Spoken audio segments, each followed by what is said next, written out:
Haroldo, é um prazer te receber aqui no 9º Congresso Espírita do Distrito Federal, mais uma vez. Mais uma vez. E seja muito bem-vindo. E esse ano a gente começa com um assunto muito diferente dos oferecidos normalmente pela doutrina, né? A gente sempre oferece assuntos que ajudam a pessoa de alguma forma. E esse é um tema diferente, né? Diferente, também achei. E como que você... E ele ajuda as pessoas, né? De que forma? Quando eu vi assim, evangelho e ecologia, né, nosso papel nessa transformação do planeta e tudo, e eu fiquei pensando que duas coisas, né? Primeiro, está faltando naqueles que se dizem seguidores de Jesus uma postura mais respeitosa diante dos animais, diante do planeta, diante da vida, do equilíbrio, né? E está faltando naqueles que estão nos movimentos ecológicos uma postura mais evangélica, uma postura mais cristã. Até no sentido de persuadir. Para persuadir, para educar, para implementar uma consciência ecológica, não dá para ser pela violência, não dá para ser... não dá para a gente se afastar desses princípios do evangelho, porque eles são universais. Então eu achei um diálogo bem rico, assim, bem interessante, né? E penso também que o papel dos congressos, além de reunir as pessoas, porque a gente quer encontrar, estar junto, mas é também provocar uma reflexão prática. O que a gente pode fazer? Porque está com muita teoria. Está faltando uma prática, está faltando nós colocarmos os pés na realidade atual, sabemos o que o mundo está precisando da gente. O que nós podemos fazer para ajudar o mundo nas dores do mundo de hoje? Essa é uma reflexão interessante. E qual o sentido espiritual para você, tanto das transformações planetárias, o mundo em risco, né? E esse significado aqui dentro do Congresso? Eu penso que uma das grandes lições que a gente precisa aprender e que estão no Evangelho é o respeito à diversidade. Não tem nada mais ecológico do que isso. Você olha para a natureza, quantas espécies de plantas tem, quantas espécies animais, a natureza é uma variedade, é uma diversidade tão incrível. E quando a gente começa a analisar as relações dos seres humanos, as relações sociais, a gente vê que o fundamentalismo está crescendo, a intolerância, o preconceito, uma incapacidade de lidar com quem é diferente. Isso está muito sério, né? Está muito sério. Talvez a ecologia tenha muito a nos ensinar a respeito disso, né?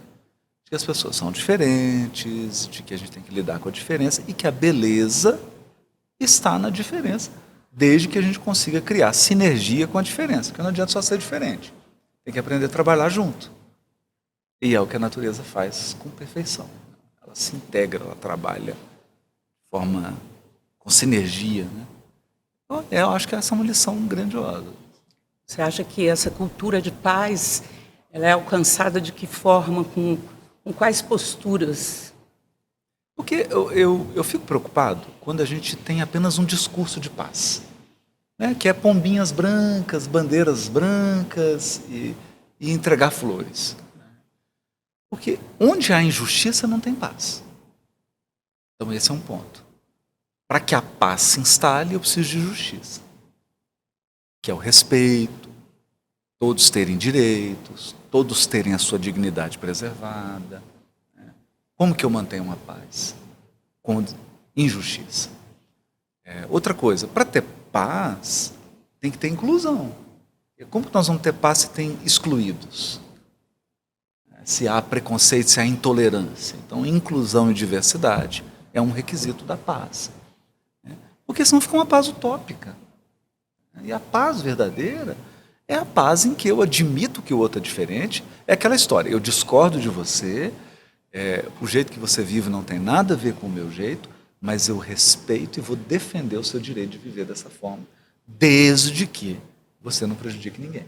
Desde que eu não prejudique ninguém. Esse é o sentido da paz, né?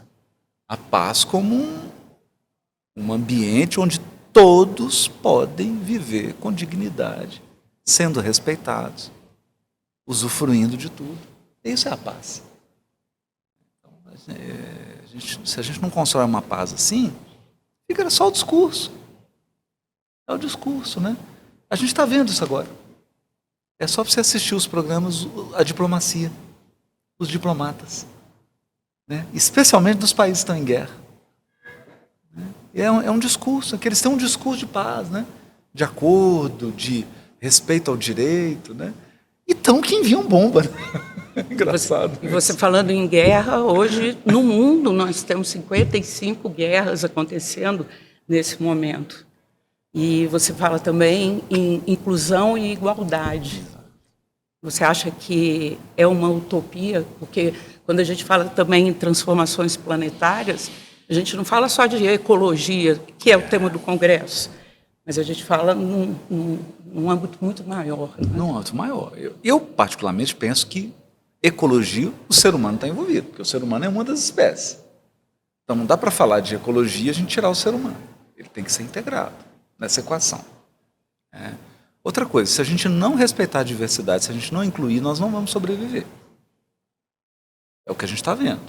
Né? Eu vou citar uma guerra, né? Atual agora, Israel e Irã.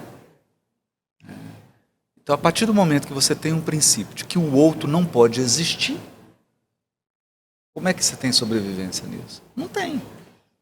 A gente vai ter destruição. Então, não tem opção para a gente. Não tem saída. Se nós quisermos sobreviver, nós vamos ter que aprender essas leis universais. É checkmate. As leis universais, o primeiro livro foi o Livro dos Espíritos, há 167 anos atrás, e a gente continua buscando essa paz universal. Exatamente. Então, isso é uma utopia? Não é uma utopia, porque ela já existe em trilhões de planetas. Né?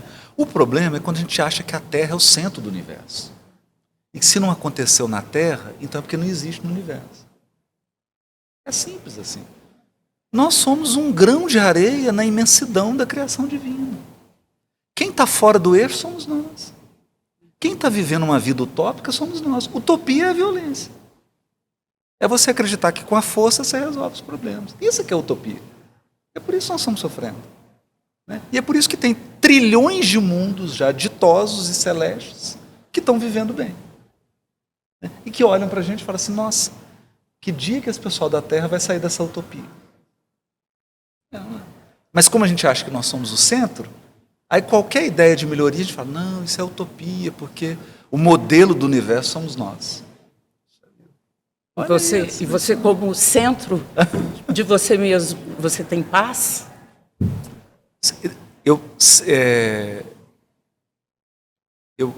Aí tem uma coisa importante para a gente refletir, que a paz perfeita é dos espíritos puros.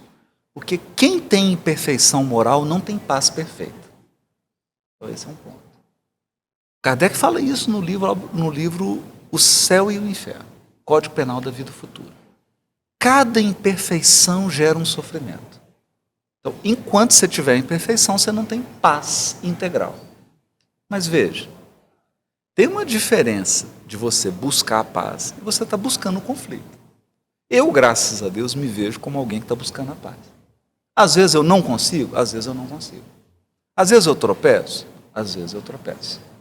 Mas eu estou buscando a paz. Eu não aplaudo mais a violência. Eu não aplaudo mais o conflito. Eu não direciono a minha vida no sentido do conflito. Eu não acho isso bonito. E quando eu entro no conflito, quando eu me desequilibro, eu falo, puxa vida, por que você fez isso? Já é um salto, já é um progresso. Já é um grande progresso. Porque tem gente que está aplaudindo. Acha bonito. Ser violento, usar da força.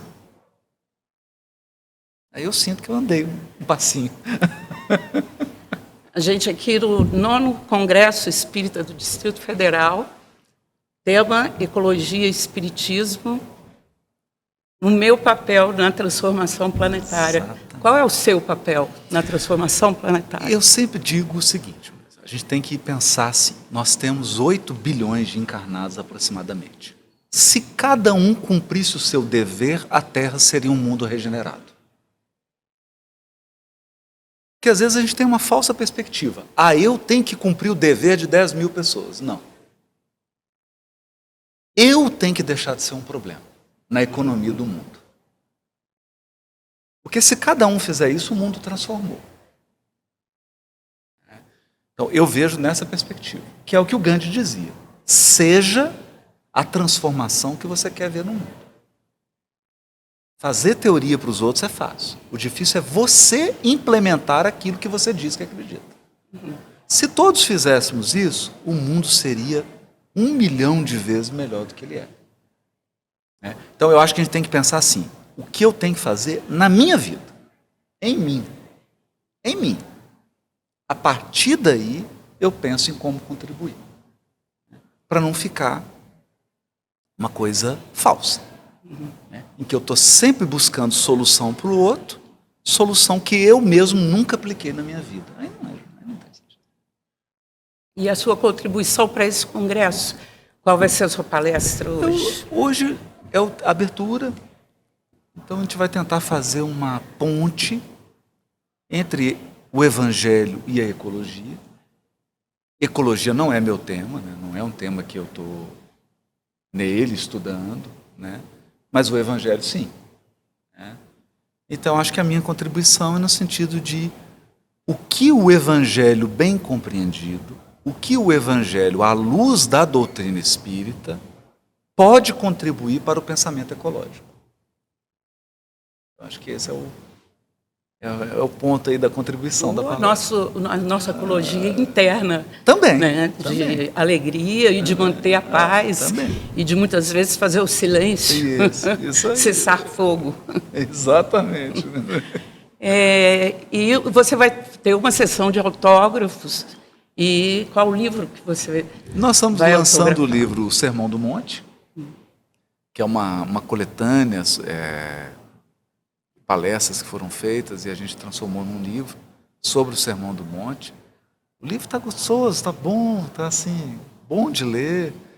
E Sermão do Monte é apaixonante, né? Então, quem não tem ainda, eu convido para conferir aí na E essas palestras livraria. são suas? São que você minhas. fez em centros espíritas? No diversos, mundo. No mundo. No mundo. Depois a gente selecionou e deu um formato de livro, né? E é um tema maravilhoso, né? Sermão do Monte é sempre bom.